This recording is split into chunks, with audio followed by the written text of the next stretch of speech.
Good morning, guys. Jim at Mid-Island Air Service. We are here once again for our safety seminar. We have Dave Windmiller here. He's about to get started. Don's just finishing up with all the intros, so I'm going to turn you guys around and we're going to head. So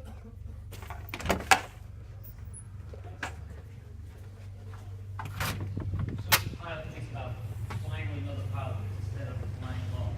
They're very interesting. Okay, thanks, John. The one thing I meant to mention before.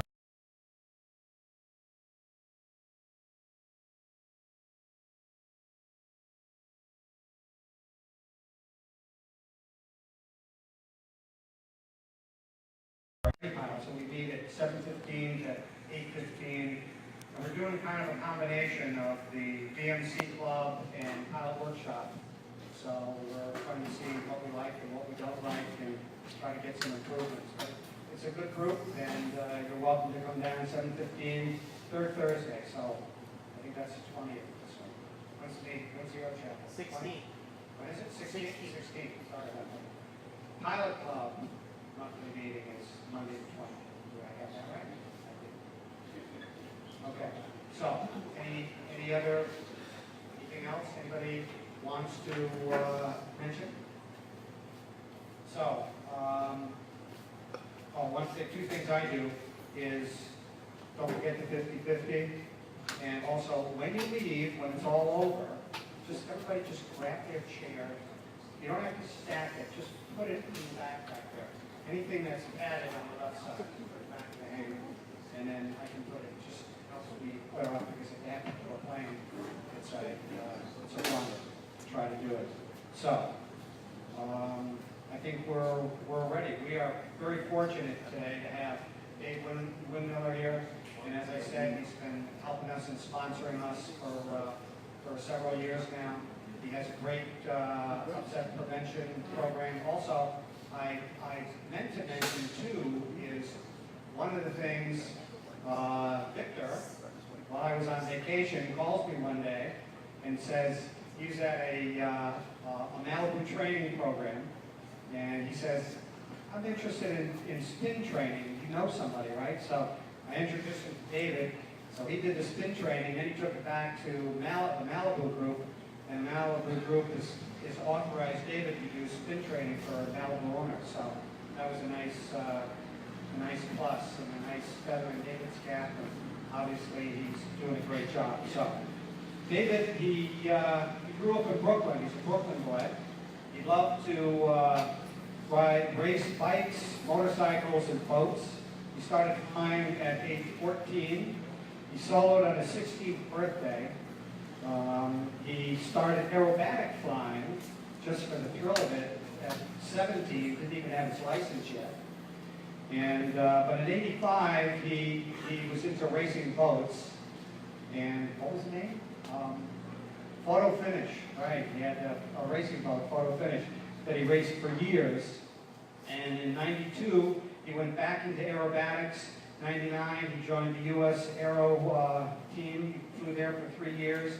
He's no longer doing competing, but he does. You'll see the Jones Beach show every year. Once a year, he does that. And so David is a U.S. Unlimited Team Acrobatic Pilot, ATP, MEI, CFI, Life Sport to Business Jet Pilot, Turboprop, Helo, CFI Rotorcraft, Glider, Land and Sea, Test Pilot, some 20,000 hours, and congratulations, he just became a new DPE, right?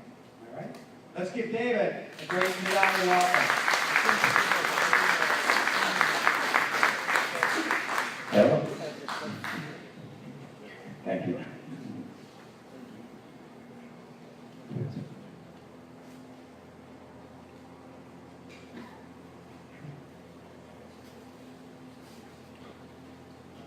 Good morning, everyone.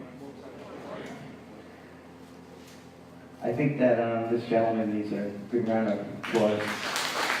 Thank you very much. If we didn't have him, we wouldn't have these seminars, and it really is a great thing for pilots and for all of us just to share experiences and learn from each other.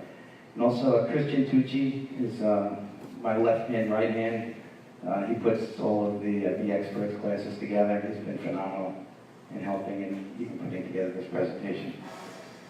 This presentation, I think, is a good one. It's something that many years ago, there was a sequester and the FAA was shut down for a while. And that was the time that we put this program originally together. Someone had asked me to do it. I didn't think it would really be anything exciting. And then the more I started thinking about it, the more I realized we had some really good information, good data, and real-life situations that I wanted to spread to people so they don't have to go through what I went through in a number of these.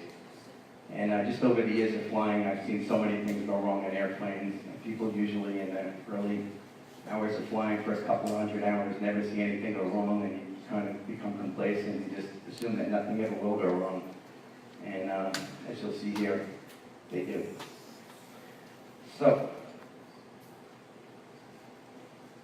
basically the seminar will cover 5 or more, I think there's more, real-world serious emergencies were experienced by me, how training, keeping a cool head and making good logical choices lead to a safe outcome, and lessons learned, hints that something may be wrong, and training tips for dealing with abnormal situations, and we'll have questions and answers at the end. Recently, just, I guess everyone kind of, when you have nothing to do, you thumb through YouTube and you start watching videos, and I saw a bunch of videos out recently of emergencies in airplanes, and I kind of really, I guess that was one of the driving forces to want to come here and spread this out.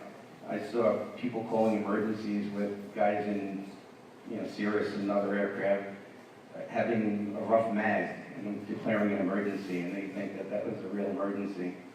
You'll find out that something like that really shouldn't be a major concern when you see what real emergencies are. So basically, flying since I was 14. I've, I guess, a bunch over 20,000 hours now. ATP commercial, single engine land, multi-engine land, single engine sea, helicopter glider, citation, and then for instructor, CFI, MEI, double I, CFI glider, and I recently DP'd both airplanes and helicopters. I've got surface level unrestricted low wing for aerobatics.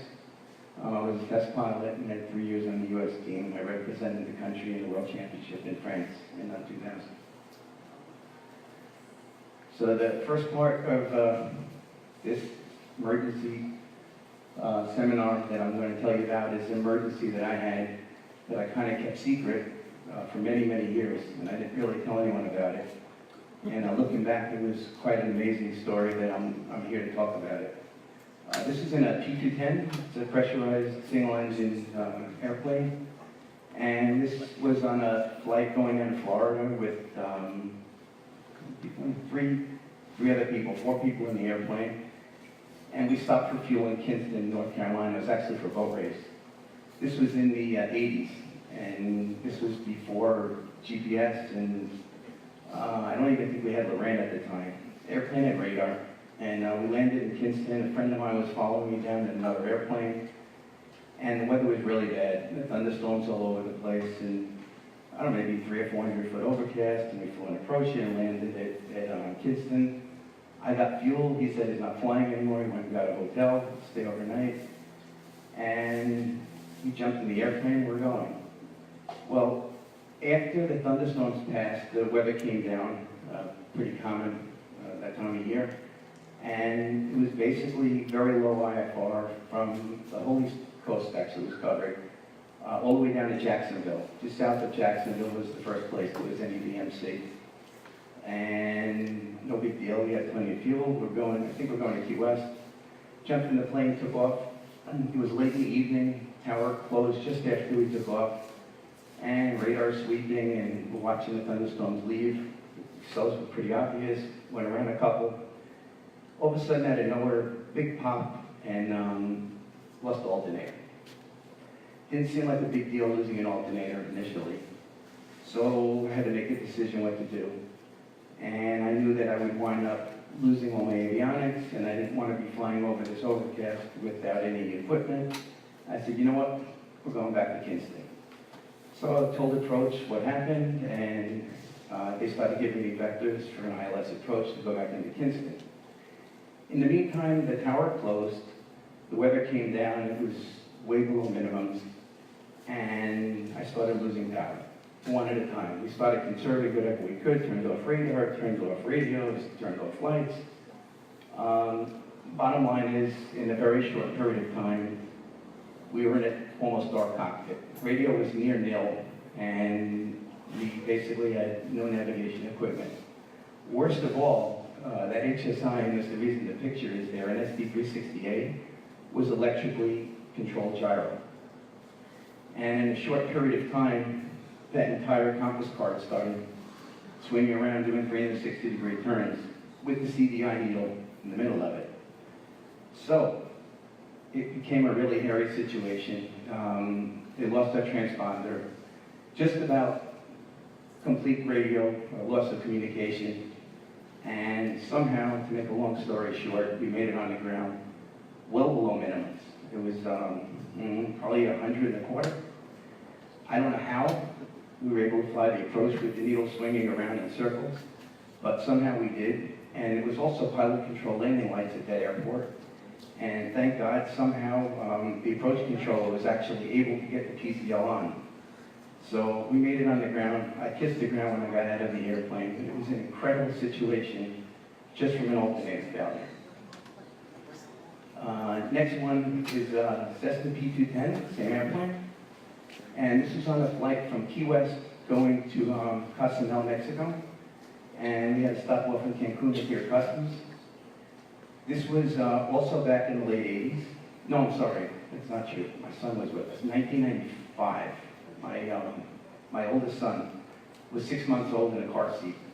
I had my mother-in-law in the back of the airplane. She just had knee surgery, so her leg was all stretched out. My wife was in the right seat. I was in the left seat. And we're going on a nice trip down VFR 16,500 feet. And Cuba was an enemy at the time. It was very, very difficult to get clearance to Cuban airspace, so we had to go around it, and that was the actual flight path. The whole trip is less than 500 miles, not a big deal. Out of nowhere, off Cuban airspace, motor decides to quit. So we had a life raft in the airplane, and we knew that we were going down, and I couldn't get the engine to come back alive. Complete silence. My wife didn't say a word, and we started descending. So I was on the radio with the Vanna Center, and I told Havana what happened, and they refused to take our lat long. They said, too busy, they would not deal with it. So we knew we were going to ditch. It was later in the evening, the sun was still up, it was 8 to 10 foot seas, and we were all going to die. So we tied the painter line from the life raft to the baby seat, and hoped that my son was going to be a survivor. And we got down below 1,000 feet. I had the door open, my shoe in the door, and my brain started going tick, tick, tick, and I figured out what happened, and I got the engine running again, last second. And we wound up landing in Cancun, and my wife said only one sentence the entire trip, and she said, "You're flying a twin." True story. So later on, I'll tell you what actually happened, what the mechanical problem was. But it was amazing that we did get the engine running. It wasn't nothing in the checklist. It was a really oddball situation. There was an AD on that airplane that came out because of this. And everyone who does an annual on a P210 has to adhere to this AD since that happened. One of the important things that I learned here, aside from getting the engine running again, was we had a life raft. And I'm not afraid to say the company because it was a disaster. It was an EAM, Eastern Aero Marine. It was a 4 to 6 man life raft. It was about yay big in a little yellow pouch. And I never opened one up before. And after this trip, we wound up coming back to Florida to my mom's house. And she lived in a condo kind of group in Florida. And they had a community pool. And I called up EAM and I said, you know, what would be the big deal if I'm going to send a life raft in for repack if I blew it up first? They said, you just have to pay for a new cylinder. I was like, all right, time to clear the life raft. So I jumped in the pool with this life raft and I blow it up. God's honest truth, I'm a very good swimmer. After about 15 minutes, I could not get in this life raft if my life depended on it. It was completely useless. It was very low freeboard. Every time I put weight on it, it just flipped right over my head in the swimming pool. Bottom line is, even if I wound up in the water, the life raft was useless. I took a knife, I slit it open, I crumbled it up, I threw it in the garbage pail, and that was the end of that.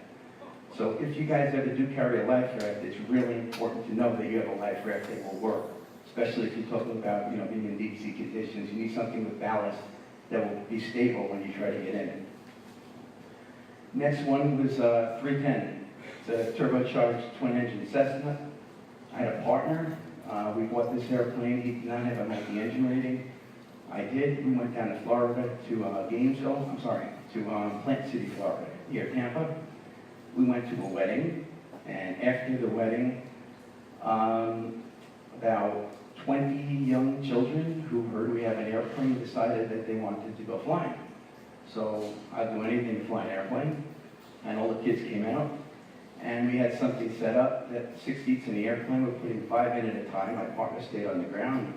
I shut down the right engine after each flight. For safety, he would guide the kids in, put them in the airplane, strap them in, go take them for a 10-minute ride.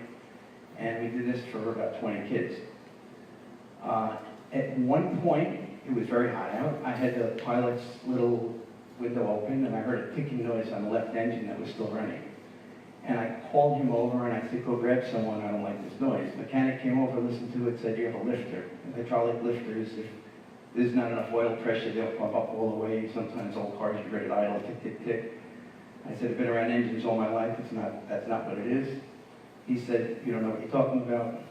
For some stupid reason, I listened to him. We jumped in the airplane, we took off. Maybe 3 minutes after takeoff, one of the loudest explosions I ever heard. And the top of the engine blew out and took a big chunk of the cowling off, motor exploded, crankshaft broke. And we wound up landing in Gainesville, Florida. It was bad enough that after we got on the ground, I walked up to the airplane and I took the propeller, I pulled it off, and I put it on the ground. The crank broke forward of the #1 bearing. Next story.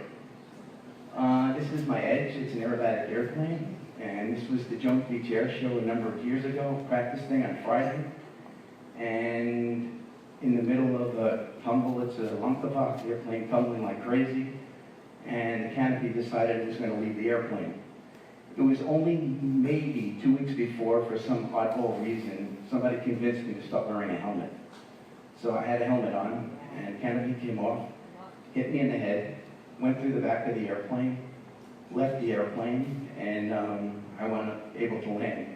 Airplane was very, very difficult to fly. There's no windscreen whatsoever, very fast airplane. I was in a tumble, so the airplane was 0 airspeed, smoke all over the place. And I wound up coming into Farmingdale, no communication. So I tell the story and everybody says, yeah, it sounds like. But someone said, why don't you go on the internet and see if you find any pictures? And sure as heck, don't ask me how, I go on the internet and I find a video and pictures that I can't even imagine. So I put this one in here. Like, no? Wait 1 second. Why is that not playing?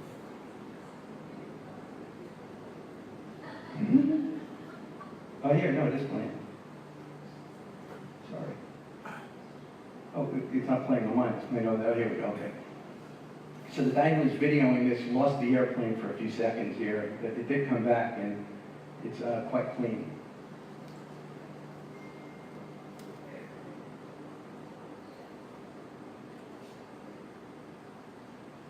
I think from about here on, he's got the airplane really well.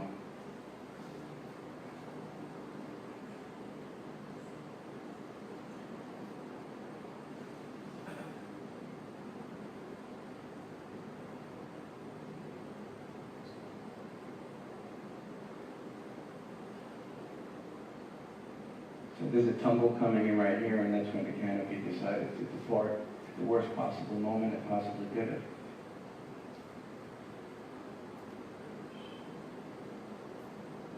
Right there's where the canopy comes off. So, then I looked on the internet, someone got real zoomed in close up. There's a canopy leaving the airplane. There's a canopy hitting the back of the airplane. And there's the canopy going bye-bye. And someone got a picture of me landing at Farmingdale just before I touched down with no canopy. This one was kind of really weird. This was Gilmore Racer 121, one of the most difficult airplanes, unfortunately, to fly and land. It weighs about less than 2,000 pounds, has a Pratt 1340 on it. Tremendous power. It was a racer from the 20s. And I flew this airplane down to Florida. This exact picture was about 15 seconds before the engine quit. Has no instruments whatsoever in it. Airspeed indicator didn't even work. I was with a friend of mine who was in a Baron, who we were flying in formation. The only way I wound up on top of this deck of clouds was because I followed him up. And it was DMZ where we were headed, so it was no problem, no legal questions whatsoever about being on top of a deck of clouds VFR until the motor quit. So now I got to descend to a deck of clouds with absolutely no instruments, with an airplane that you literally can't see a thing over the nose of. It wound up being a successful outcome. I wound up landing in Myrtle Beach, North Myrtle Beach Airport with a tower. I didn't call anyone, I just landed. I did get some power back in this particular one when I got down below the clouds. The bases of the clouds were not that low, and it was survivable, but that one shook me up pretty good. This one over here is my Edge. Seems like everyone knows this one because it was in just about every newspaper in Long Island. But this one here was a catastrophic failure. Engine literally exploded.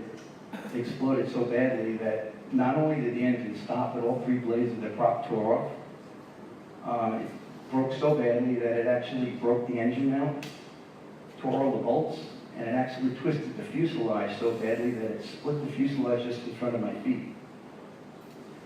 I put this picture in, although you can't see much, but his facial expression kind of describes what happened when I pulled the engine out of the airplane. And this was a connecting rod on the top left. That's a camshaft underneath it. The right on top is the crankshaft where it actually broke. And on the bottom right, that's the piston that actually welded itself to the cylinder. That's how much heat was in the engine when it exploded. This was the crankshaft. This is the crankshaft after we pulled it out in two pieces. And this is This is a crankshaft that actually went through a process where they put it in a freezer for 60 days to make the metal as hard as it possibly can get, and it still broke. This is the engine mount in the top left, top right, and those are the engine mount bolts that every one of them were bent like pretzels.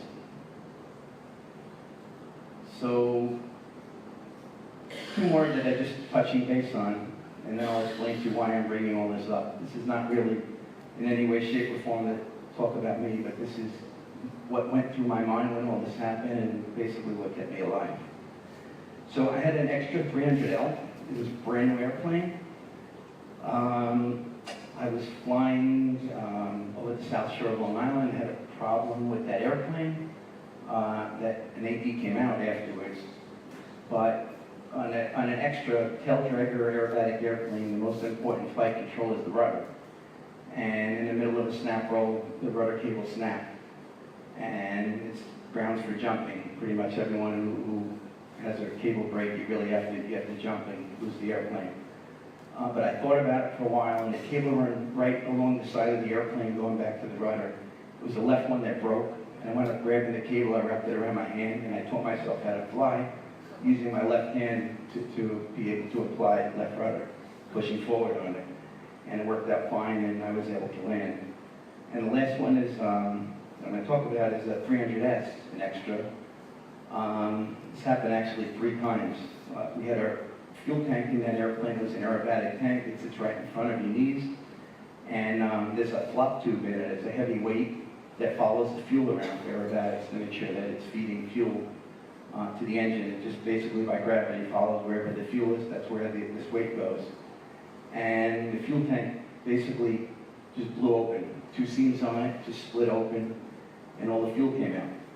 Well, the first thing that happens, obviously, is what's the engine, because the plane only holds 11 gallons worth of gas, burning almost 30 gallons an hour. So for a start, you only have 20 minutes worth of fuel. So the motor quit, but that's not really the bad one. I was flying over an airport, no big deal. But when you're sitting in an airplane full of fuel, the entire belly of the airplane has whatever was left of fuel. And when you start thinking about it, anything you do in that airplane that could possibly create a spark, even just releasing your seatbelts, metal to metal contact, any spark whatsoever, turning off a master switch, I'm dead. The plane's just a total bomb. So I wound up landing and very gently taking off my belts and opening up the canopy, and as I got out of the airplane, I ran like hell. So, to put all together with these emergencies that we talked about, strategy. So the first, this is the order of what went through my mind, and if I were to tell anyone what to do in real emergency, this is pretty much what I came up with. First thing is fly the airplane. I mean, in the time when the canopy came off, an airplane's tumbling, 0 airspeed, full of smoke, falling to the ground. I don't know, maybe I was 800, 700 feet, seconds before the plane would hit the ground if I didn't stop flying it. So you have to put yourself together. You have to take a deep breath, you have to analyze what's going on, and you have to come up with a game plan. And you have to stick with your game plan. I heard of a lot of accidents where people came up with a game plan and changed their mind 2 or 3 times. And it's usually by the 3rd time you change your mind that you put yourself into something where you wish you never changed your mind before. And that's where the accident becomes fatal or catastrophic. 3 of these incidents that I'm just talking about, there was a hint of a problem before the emergency. And I knocked myself in the tush for not paying attention to it. And they were subtle, they weren't huge, but those hints, if I would have realized at the time that something was wrong and stuck to my gut and never got in the airplane, then they wouldn't have happened. And the 3 of them is the P210, where we talked about with the fuel on the way down to Mexico. Before that flight, the airplane came out of an annual. And when I went in to the mechanic's shop before the annual was completed, I opened up the door of the airplane, I smelled fuel. Very, very slight smell of fuel. Didn't think much of it. I mentioned it to him. He said I didn't find anything in the airplane, everything looks fine. And I should have never stopped and went with my gut and just kept on digging until I figured out what was wrong. But in reality, I didn't. So what happened in that case, if anyone is mechanically inclined wants to hear this, is there's a fuel line that comes down from each tank, and it's a small aluminum line, and it's rigid, and it's bent, and it goes into a little catch tank that holds maybe about a quart and a half of fuel. It's on all Cessna 210s, P210s and regular 210s. And that tank is right next to the fuel selector valve, one on each side of it. And it's not like a 172, there's no both. It's left tank or right tank. So what happened in this case, and it took a long time to figure this out, and we finally did, is that tube coming down just before it goes into the tank had a crack in it, in the weld. Very, very, very slight, little teeny blue stain on it. But the problem is that air is also a fluid, and air is much less viscous than fuel. So we were in a pressurized airplane at 16,500 feet, and what happened was I was feeding fuel off of the right tank. The left tank was the one that had the crack in it. The pressure within the cockpit of the airplane wound up leaking into that crack and pushing the fuel back and emptying that line all the way out to the tank. It was actually exhausting fuel out through the vent because of the positive pressure. Well, what happened was when I switched tanks, there was still some fuel left on the right side, not a lot. When I switched to the left tank, it's a vane type pump. It's not a diaphragm pump. And that pump will not self-prime itself. So when I switched to the left tank, the engine quit because of fuel starvation. So obviously, what everyone knows is fuel pump on, switch back to the tank. You figure it was working on the right tank, it'll come back. The problem with the vane type pump is it will not prime itself. So the pump was running, the electric fuel pump was running, and all it was doing was cavitating with air if we could get fuel. And the way that I got the engine back is when I depressurized the cabin and opened up the door, everything came back to normal. So I started running the fuel pump, and I took the fuel selector valve and I went to off with the fuel pump running. And when I went back to either tank, it didn't matter which one, I saw the fuel pressure gauge jiggle.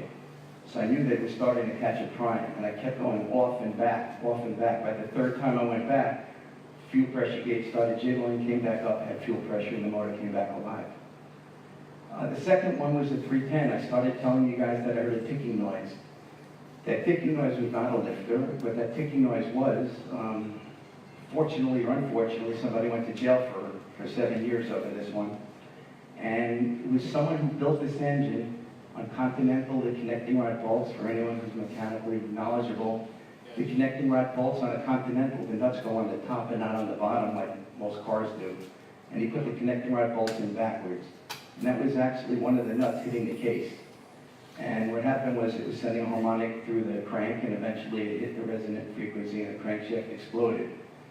Well, this gentleman who built these two engines, they were brand new at the time, built 4 engines, TSI 0520s. 2 of them went in my 310, 2 of them went in another 310. Unfortunately, the other 310, the exact same weekend, had an engine failure and 5 people died. And I was subpoenaed to go to court for the FAA in San Antonio, Texas, and it came out that this gentleman had a forged IA certificate, and he got put in jail for second-degree manslaughter. And the third one is the Edge with the engine that exploded. So my life has been building engines, and I know quite a bit about them, and a lot of experience from boat racing. So about, less than a year before this engine exploded, I was flying one day, and I have an engine monitor, and in a vertical lineup, I scan engine gauges all the time. This airplane had quite a number of failures. And I saw cylinder head temperature rising dramatically. And to me, that means detonation. So I pulled power back and I went back to the airport. And I went up doing a borescope on the engine, and I saw on the top of the ringland of 2 cylinders, there was some aluminum scatter and little pitting as if there was detonation in those cylinders. So I called up the engineers that designed this engine. I told them about it. And they said, all right, we'll make you 6 new cylinders, new pistons, and we'll come and put 6 new cylinders on. I said, I don't like that. If there's detonation in an engine, usually that harmonic of detonation causes damage in the crankshaft. So the main bearings suffer tremendously because of the increased cylinder pressure. And not only the bearings get damaged, but the crankshaft sees this high frequency pinging. And what it did is it actually caused stress fractures in it. I didn't want to fly that engine again. They put 6 new cylinders on. It cost them tremendous money. They probably had over $1 million in this engine. And they were running the show, so I let them go with it.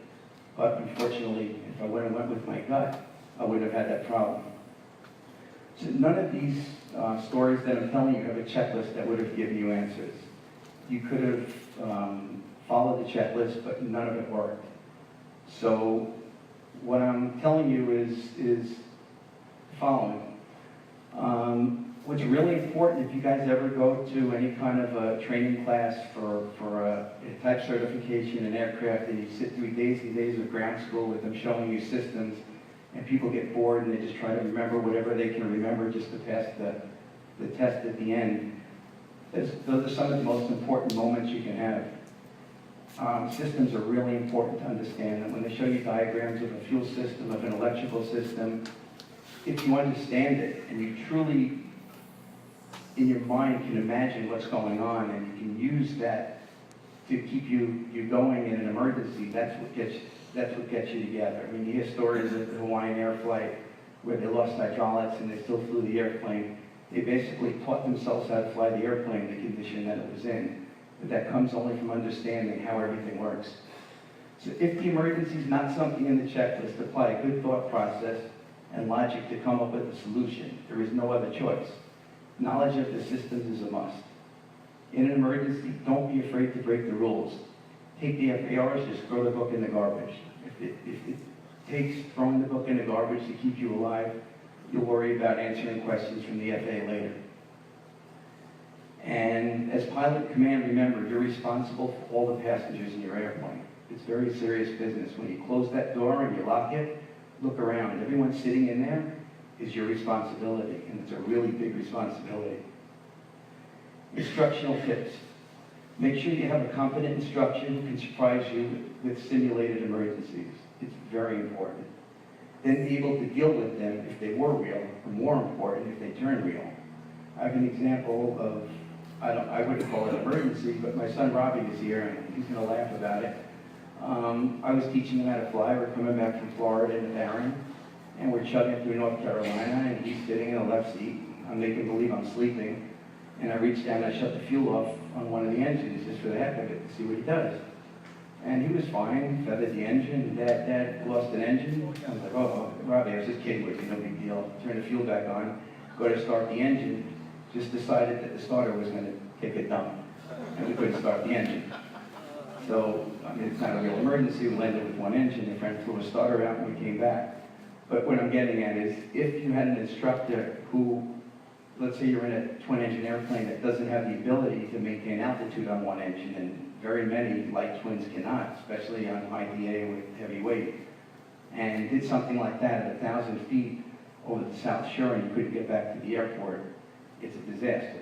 We happened to be in this case, I knew exactly where we were, and it was an airport a few miles away, we had plenty of altitude, it was no big deal. But my point is, if someone's going to start playing with trying to give you guys simulated emergencies, make sure that it's someone who thinks it out in great detail before they do it, because you don't want to get hurt. So the most effective training is when an instructor creates a simulated surprise, emergency situation, to see how you will react. I find people go one of two ways in an emergency, and it very consistently drifts one or the other. Some people freak out, brain goes out the window, and they're useless. Some people, all their thoughts come together, and even the most subdued person turns into the most incredible brain, and they become active, and they figure out how to straighten things out, like they never dreamt would actually take place. No prepping in advance of a simulated emergency.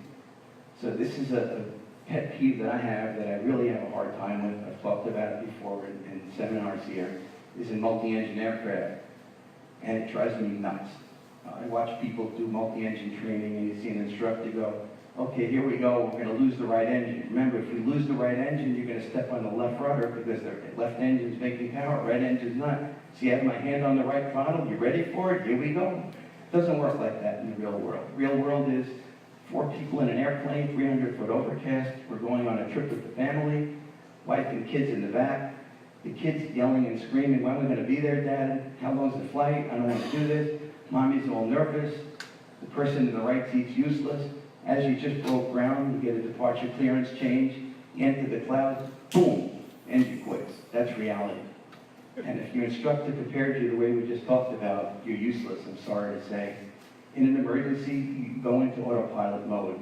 You go back where your rhetoric memory comes alive and you start remembering what you did in training. And if you were trained properly, immediately your body comes alive and just start doing the right things. If you were not trained properly, you fall apart, and that's where you see a lot of accidents. Preventative maintenance. Many situations can be avoided by preventative maintenance. This was like what I talked about at that seminar way back some years ago. It doesn't apply as much today with all of our new electronics and AR systems, but the vacuum system on single-engine airplanes is where the majority of our attitude and heading information comes from on the majority of the aircraft. And the vacuum pump, people think that they just quit. They really don't. About 90+%, maybe close to 100% of the ones that I've seen fail, if you look at the exhaust side of the vacuum pump, usually 4 to 5 hours before they quit, they start discharging a fine black powder. Some airplanes, it goes overboard, and you can see it on Barons. Usually you'll see some black streaks coming out in the back end of the cowling. Some airplanes, you actually have to take the cowling off. But that's a really good sign that the vacuum pump's getting to the point where it's about to say bye-bye. And if you see that, just change it. Don't even think about it. Suggestions, there's no liability assumed here. This is not necessarily what's written in FARs or training manuals, but this is something that I personally would tell my own children. So an engine failure in a light twin. We talk about them, we have procedures, power up, gear up, flaps up, identify, verify, feather. 100%, follow it to a T. Blue line, blue line, blue line. Best rate of climb, single engine and operator. It's the right number, follow it. The problem is on a lot of light twins, we don't have enough power to get the airplane to continue to climb. So the best rate of climb may be a negative number. So if you have 4 or 5 people in an airplane and you're fully loaded on a high density altitude day and you do everything right, that best rate of climb may be minus 300 feet a minute. Well, if the airport's not in front of you, you're going to crash. That's okay. But you have to think about it. Kinetic energy is exponential as it increases. So we hold blue line, hold blue line, hold blue line. When you get to a point off airport where you're going to land, That's when I tell people, shut down the good engine. Just shut it down, forget about blue line, throw it in the garbage, touch down at the lowest possible speed, lowest amount of kinetic energy. It will keep you alive. For some reason that's not taught. We tried to get that change in the FAA syllabus. Nobody wanted to hear that. Single engine airplanes, the prop control. This is not working on every one. It's about 80%, depends on what combination of governor and propeller that you have. But over 80% of them, you should go up with an instructor, pull the engine back idle at altitude, set up best glide speed, grab the prop control on a constant speed prop and just pull it back to low pitch. You'll be amazed. Gliding distance in some cases will increase threefold. So it's very important to realize that. It kept me in good shape in a number of engine failures. So keep that in the back of your mind, but practice it. If you're in one of the airplanes where it doesn't change anything, then it won't help you, but it definitely won't hurt you. And flying an airplane today, IMC, without a portable source of AHRS and navigation is completely irresponsible, totally irresponsible. Today, with a number of the little boxes that you can buy, Stratus, there's 4 or 5 companies making them, and having an iPad, you have navigation and you have an AHRS. And I can tell you a story of not long ago, less than 2 years ago in a Barron, I had a voltage regulator issue that took out 2 alternators, lost all electrical power, went to 0, and I was solid IMC. I flew an approach fully down to the ground, maybe 50 foot above minimums, broke out, landed, completely untouched, no issues whatsoever, didn't raise my heartbeat at all, pulled up ATC and told them what happened, and everything was fine. But iPad is really, in my eyes, it's irresponsible to fly IFR without one. Question for audience, please. What's the main purpose of the ship's battery? Anybody can answer? Start the engine. That's what everyone says. You're right. What else does it do? Sorry? Thank you very much. It's your reserve avionics power. This is serious business, especially if you're flying around in today's modern airplanes with Garmin G1000s. Is there a capacity check requirement on a piston engine aircraft at annual inspection? What that means is, do we check how much capacity that battery can actually hold? And the answer is no. In jets, there is. We put a load test on batteries and we measure how they hold up to voltage. We could put a voltmeter on a 24-volt battery and get 24 volts. It does not mean that if you put a load on it, that it'll hold that for any amount of time. So, if you have a battery that's weak, you do not fly IFR, period. If you have a hard time starting the airplane and somebody comes up to the ground power, plugs in and goes brr, brum, and the motor runs and all your avionics work, it's great, it's running on the alternator. If the belt breaks, wire comes off, voltage regulator fails, anything above, it's a very short time after that you lose avionics power. If the battery is not good, don't fly. Pre-flight check. You can go through a whole checklist. I agree with it. Follow just as the manual says. In my eyes, the most important part of a pre-flight inspection is after you're done, step back 20 feet, look at the airplane. Take a real good look at it. Is it really ready to fly? Did we leave chocks in? Is there a flat tire? Did we leave a tie down on? Did we forget to pull a control lock?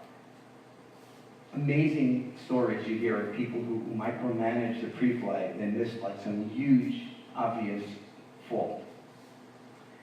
If it doesn't look right, it doesn't feel right, if for any reason something in your gut's telling you that something's wrong, do not fly. That's what I learned from this. Do not fly. There's no reason to.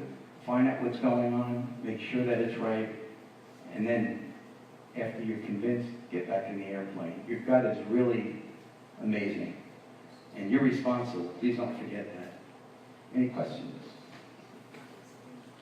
No? Okay. Please. What do you think is a minimum safe altitude Cruising around where? What do you think? I see a lot of planes flying very low.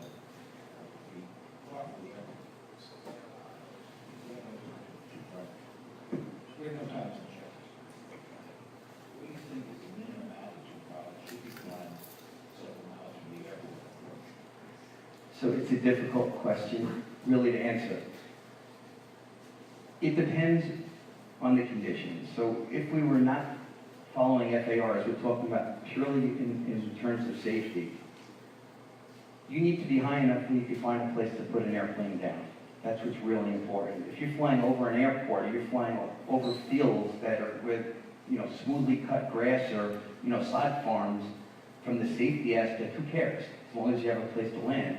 If you're flying over a forest of 100-foot tall trees and there's no roads around, it's a whole different ballgame. So I don't know if there's a really good answer to that. In the pattern, when I teach people how to fly it, I have a very strict regimen that we go to airports where there's no one in the pattern, and every single landing on downwind, a beam to point a touchdown, we close the throttle and we're not allowed to touch it again. To me, if someone's caught any other way, it's really bad. I go to Farmingdale, I go to Brookhaven, and I watch hundreds of planes land, and it kills me. I see guys at 100 feet on final, and they're carrying half power. So, these guys flying low approaches like that, if anything goes wrong in the pattern, they're done. You're never going to make the field. You should not need the engine to get you to the field. If you're at Farmingdale and there's 7 planes in the pattern, they take you out to the South Shore, you have no option. That's a different story. But if you have the chance of staying close to the field, I close the throttle, and I don't care if the top falls off, it doesn't matter if I got the field name. So I hope that answers your question, but there's so many variables, it's not a number, it's not 300, 500, or 2,000 feet. Please.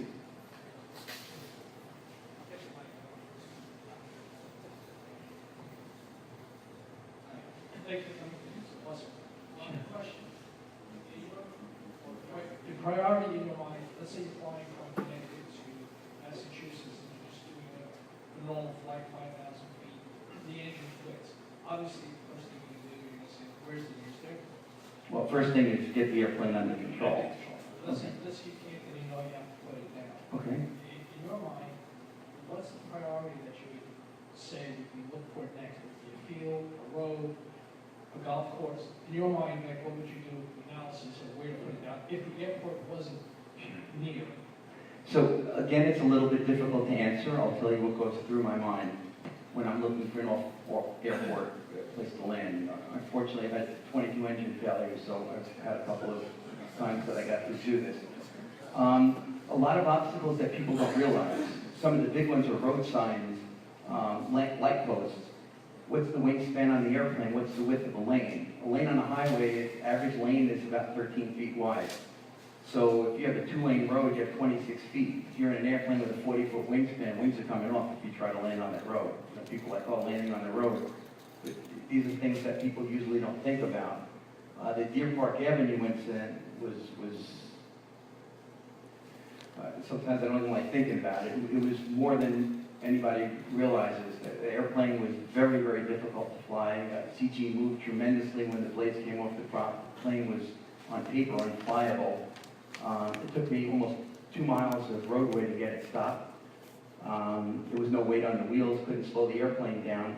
The airplane has a 24-foot, 1-inch wingspan going over the bridge that I had to go over where the road was turning, by the way. It was 26 foot 3 inches. So I had less than 1 foot on each side going over the bridge, and it was about a 20-foot drop. If I caught either side, the plane would have flipped over the side of the bridge. So why am I telling you all this? There's so many pieces that come into that puzzle. If you have fields, a lot of times you look at a field and it looks beautiful from the air, but you have crops that are 3 or 4 foot high. If you go in, and especially in the tail dragger, you're going to flip. It's guaranteed you're going to be on your back. And then the question comes, can I get out of the airplane if it's upside down? How tall is the vertical fin, and how does the canopy open? If the canopy flips, open, it may not be enough room to get out. Maybe open the canopy this much, and you can't get your body out. So again, it's a difficult thing just to answer verbally, but after a while, especially flying low, you start learning how to look at fields and tell what's better. It's not guaranteed, but better. You have wires to deal with. You have a lot of obstacles that are very difficult to see from the air. But in general, if I had an option, or if I had the situation come up, I'd look for an open field. If I can tell what type of crop or how tall they were, I'd pick the lowest one if you're in farm country. If you're in tall trees, it's an issue. If you're in an airplane with a parachute, it's time to think about jumping. very few people can go into heavy trees in an airplane that has a relatively higher stall speed and be able to walk away uninjured. Please. You have a between gear and you have the pitch, which is the best way to So it's a very good question. Dave, just repeat it so everybody So hears. the question was, if you're a single engine airplane, you have to ditch, which means a water landing with a fixed gear. What do you do? So first question, tail dragger or not a tail dragger? I've never done this off record, but we play with airplanes all the time, and we do something called water skiing. And water skiing is you take tail drag is where it's best on. You basically plant the wheels onto the water and just run around shooting up rooster tails for fun. I've never done this, of course. But in reality, it's quite amazing. People don't realize it. If you take a 606 tire on an airplane going 80 knots, you can't pierce the surface of the water. Why am I telling you all this? Because if you took an airplane and had to ditch it, and I've never ditched an airplane yet, and I hope I never do,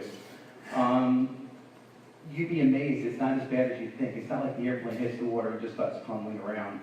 The tires, until they pierce the surface and you get below hydroplane speed, you're actually going to ride on the surface of the water. You see kids skiing. There's a lot of YouTube videos where guys come off the mountains like in the springtime and they're honking on skis and they go right across water. You see guys on snowmobiles riding across water. So as long as you're above hydroplane speed, you're still good. When it finally slows down and you're going to brake, it's not nearly as violent as people talk about. Even though I've never done it, I've watched plenty of videos. On a nose gear type airplane, when the nose wheel gets below hydroplane speed and starts sinking in, usually the plane just kind of flops over, the engine obviously points down, the tail's pointing up in the air. If you have the door cracked open, which I think is extremely important because the fuselage might distort, you might not be able to open the door. And that's why with the 210, I put a shoe in the door. As long as you're ready, as soon as the plane stops, seatbelt off, everybody out, you should be fine. Please. First, thanks for a great session. Sure. I've got two questions. Golf course or beach? Beach is difficult. I've landed on many beaches. There's so many pieces to that puzzle. Again, I'm sorry that I'm not giving direct answers to these questions. It depends on the consistency of the sand. Some beaches closer to the water, the sand's hard and packed and it's all fine and dandy. Some beaches, like the sand in Nantucket, it's almost like quicksand when you get closer to the water. And if it digs in, you're obviously going over on your back. So golf course is great. The problem with golf course is you don't know the terrain. You might have big hills. You don't want to hit a bunker. But if you have a long fairway, it's awesome. But don't forget, you need to pay attention to wind. If you land with a 30-knot tailwind, that 600 foot of grass that you normally think you're going to stop in might turn into 2,000 to 3,000 feet very quickly. So if I had a choice and I could look between the two of them and I found a good fairway and I knew where the wind was coming from, I would probably pick that first. Unless I knew the consistency of the sand, Fire Island, I could tell you exactly where to land on. The sand in Long Island South Shore, closer to the ocean, it gets relatively hard. And if you land right on where the surface breaking, it's usually pretty smooth and not an issue. So from an FAA standpoint, are there any statistics as to people in the room, how often we may experience a catastrophic engine failure? I don't know the statistics on it, I'm sorry. Airplanes are safe, amazingly safe. If maintenance is done properly, the engine build was right, it's quite rare. The reason I have such a high number of engine failures as a test pilot in this program with the Edge, it's an experimental engine and we knew that there was going to be quite a number of failures from the get-go. Other airplanes that have had failures in, that 210 was a very oddball situation. After that AD came out, hopefully no one will ever have that one again. The 310 was something the mechanic wasn't supposed to be building that engine, did a bad job. And so for engines that are properly put together, parts that are PMA'd and came out of the right source, very, very, very rare. I don't know the numbers, but there's a good chance that you'll never see an engine failure in an aircraft. And I hope it stays that way. Anybody else? So The Experts is a business that I started. I was kind of pushed into it by a lot of people with all the aerobatics and air shows. I have a two-seat airplane that we do, I believe, a really good course of teaching people upset recovery and getting people into unusual latitudes that they never got to see in normal flying. Most people never exceed 60 degrees of bank and 30 degrees of pitch. You take someone in an airplane that is capable, and every airplane, by the way, is capable of rolling 360 degrees and pitching 360 degrees. So if you take someone and you expose them to that, it becomes an inherent piece of knowledge that you have for the rest of your life. And if you ever wound up inverted in an airplane, instead of being a panic situation, it may turn into more of just an inconvenience. So I have that school going, and we do a few classes a year. We have two that Don has put down on the paper in the back if anyone's interested. We go pretty much anything anyone wants to do after we're done with the course, any aerobatics, and have a good time with it. It's all part of it. Please.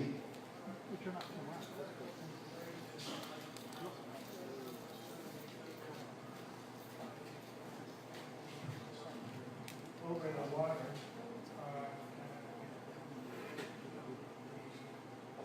Wingtip vortices.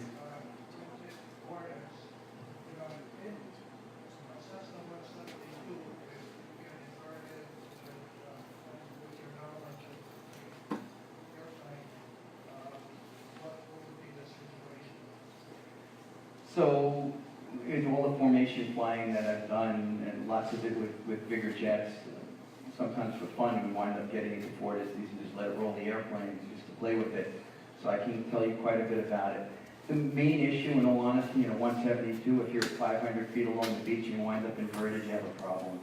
The reason for that is even if you're a really great pilot, the roll rate on that airplane is very, very low. So if you wound up inverted, you're not going to be able to maintain altitude under negative G. The engine's not going to stay running because there's no fuel. You'll be descending. By the time you finish the 180 degrees of roll, there's a good chance that you won't finish in time. Most likely it's never going to happen to you. For you to actually wind up in the vortice, where you have to be parallel to it for it to roll you. If even 30 degrees skew to it, you'll get tossed and turned and bounced, but it's not going to roll the airplane. That's really almost impossible to happen. You almost have to want it to happen to make it happen.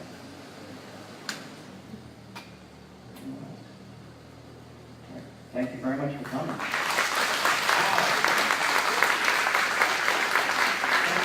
Thank you, David. And as you said in the back, if anybody's interested in a upset recovery, those dates don't work for you, put your name down anyway if you have an interest, and we'll talk about it. Before you go, the 50-50, and if everybody would just take a chair, a padded chair, and start with the left.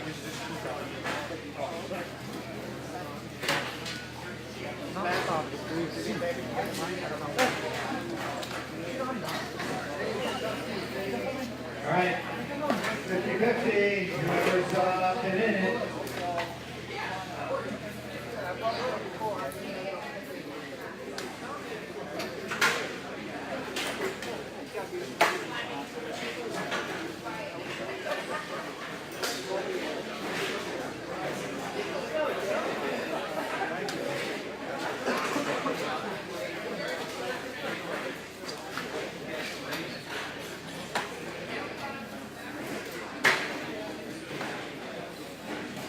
All right, the ticket, 260233.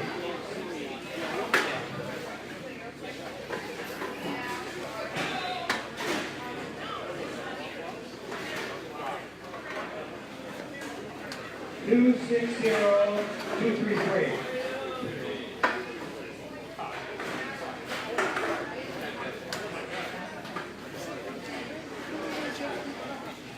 All right, we have a winner. Dan's our winner. Thank you.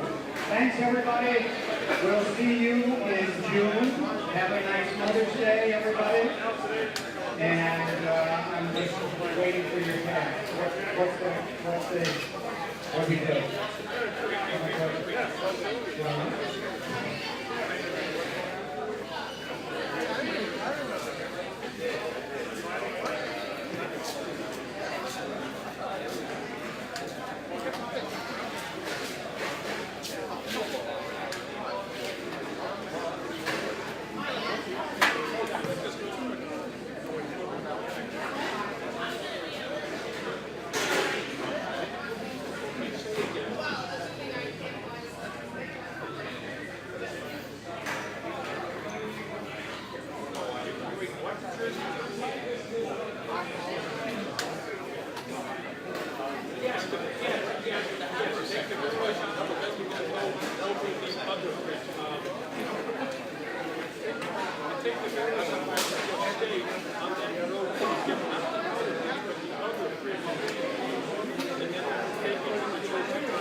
Everybody that's here, I meant to mention Ben Struck called me.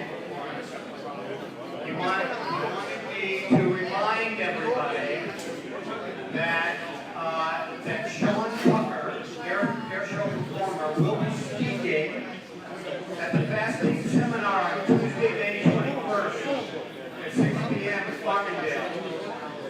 It should also be on the FAA website early this week.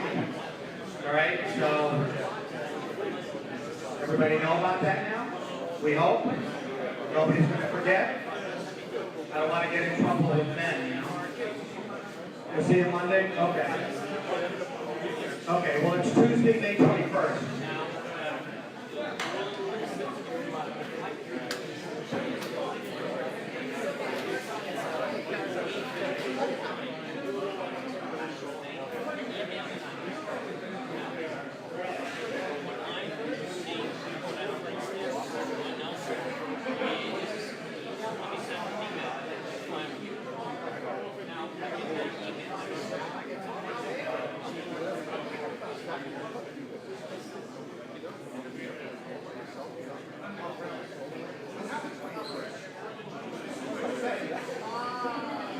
Yeah,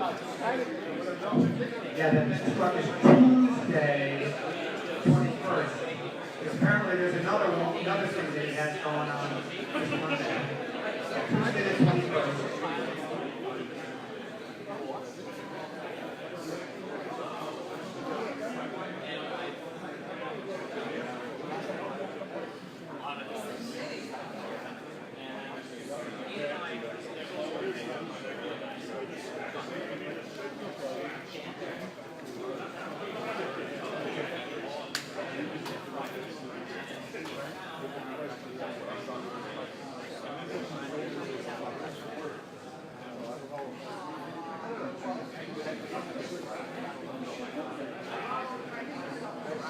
I've been upside down, I've been folding.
Read about it.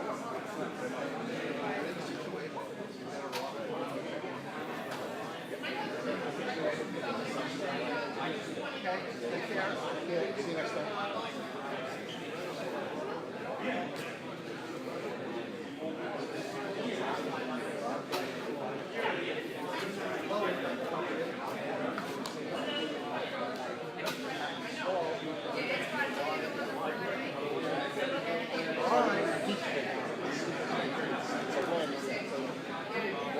I want to know how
always walk through it.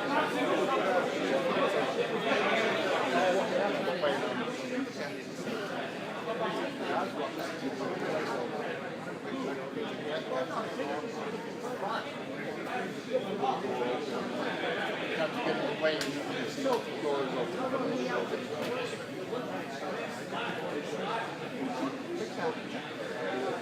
All right, so we're by there yesterday.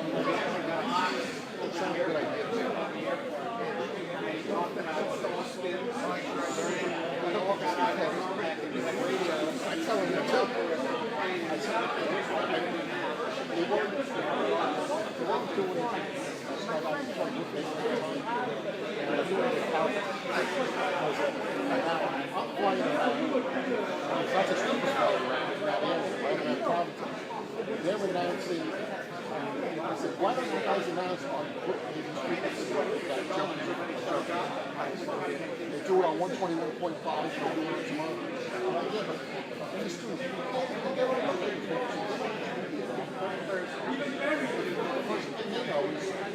parachute party. Oh, no wonder, right?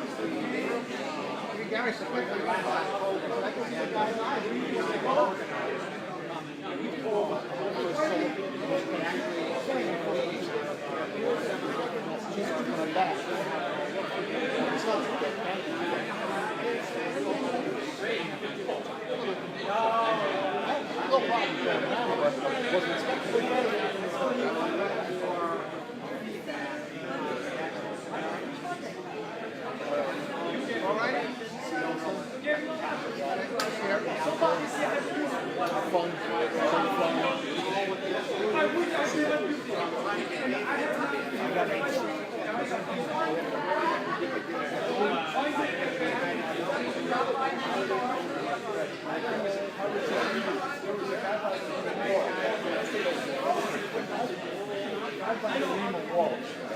He was convicted of security for 20 years.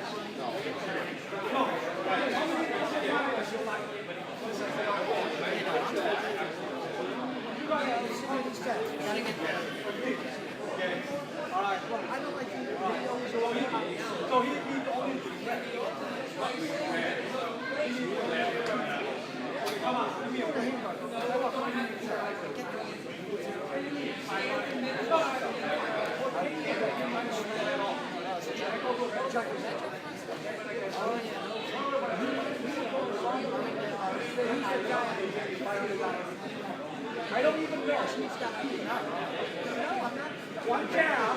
Let's go. 3, 4, 1. I want 1, 2, 3, 4, 1. Oh, I didn't know. So I go there. What am I? What the hell is about? I say, I don't want.